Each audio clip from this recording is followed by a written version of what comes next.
Final do século XIX, República Velha. Paulistas e mineiros se revezavam na presidência da República. É neste contexto que surge um dos mais influentes políticos da época, o senador Pinheiro Machado, representante do Rio Grande do Sul. Ele combateu a política café com leite. Ele vai colocar, na verdade, o Rio Grande do Sul no primeiro plano da cena nacional. Vai ter uma influência muito grande sobre seus colegas de Senado. Provavelmente nenhum outro senador na República Velha teve essa força e esse prestígio. Em 1910, Pinheiro Machado ajudou a fundar o Partido Republicano Conservador para apoiar a candidatura do Marechal Hermes da Fonseca à presidência da República contra o liberal Rui Barbosa. O país todo sabe que se é boa a situação que nos trouxe o governo Hermes, essa situação pertence com glória, em primeiro lugar, ao nobre senador pelo Rio Grande do Sul. Se essa situação é má e desastrosa, como culpa também a sua responsabilidade pertence, acima de todos, ao nobre representante do Rio Grande do Sul. Pinheiro Machado é um operador da política. Ele vai exercer uma influência notória sobre o vice-presidente Nilo Peçanha, que completou o mandato de Afonso Pena, que morreu no cargo. E, sobretudo, é o político que inventa uma candidatura presidencial fora do eixo Rio e São Paulo, que foi do Marechal Hermes da Fonseca. E durante o seu governo, o governo do Hermes da Fonseca, o domínio de Pinheiro Machado era total e absoluto, e isso era percebido pela sociedade brasileira.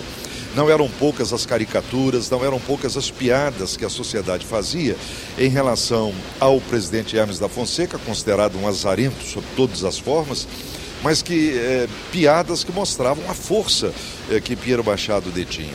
Entre 1905 e 1914, o senador foi líder da bancada gaúcha, vice-presidente do Senado e da Comissão de Verificação e Reconhecimento de Poderes. A argúcia de Pinheiro foi de ter controlado esse processo. Ele que, na verdade, determinava as comissões verificadoras dos poderes, quer na Câmara, quer no Senado. E estava então nas mãos dele o reconhecimento, isto é, a titulação daqueles que tinham sido votados. Eleitos não, porque havia uma farsa generalizada. Uma farsa na convocação dos eleitores, no cômputo do voto das urnas. E essa farsa terminava com este final, que era o de reconhecimento. Como hoje faz a Justiça Eleitoral, com isenção, é evidente, com segurança. Naquele tempo se fazia por critérios políticos. Na tribuna do Senado, Pinheiro Machado travou verdadeiras batalhas com o adversário político Rui Barbosa. Vossa Excelência é o chefe do Senado. E quando alguém fala em porcaços e caxinguelês, Vossa Excelência entende que há nisso uma referência aos membros dessa casa? Protesto. Isso não podia causar estranheza, porque Sua Excelência já nos tem dado qualificativos mais agressivos. Sua Excelência já nos chamou de múmias.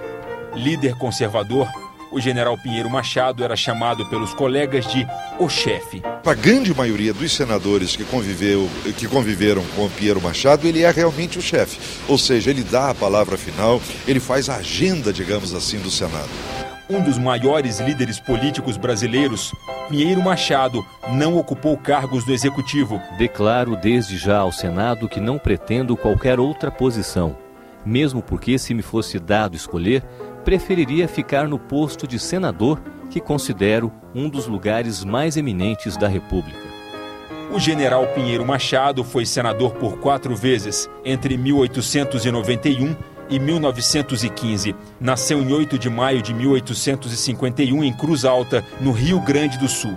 Foi advogado, agropecuarista, militar e magistrado. Morreu assassinado, apunhalado pelas costas, em 8 de setembro de 1915, aos 64 anos. Uma morte violentíssima, trouxe uma comoção nacional. Mas, na verdade, a morte de Pinheiro Machado foi, na verdade, um atentado contra todo aquele sistema viciado de eleições. A verdade eleitoral era desprezada. E ele, na verdade, era a expressão daquilo tudo. Talvez a maior expressão desse modo impuro de fazer política, de fazer eleições. Ele é o grande símbolo de um tipo de política que se praticou no Brasil, desde a proclamação da República até 1930. Sem contar que ele vai ter uma feição dupla, digamos assim, é um político anfíbio, ou seja, é um político, portanto, um homem do poder civil, ao mesmo tempo que tinha formação militar.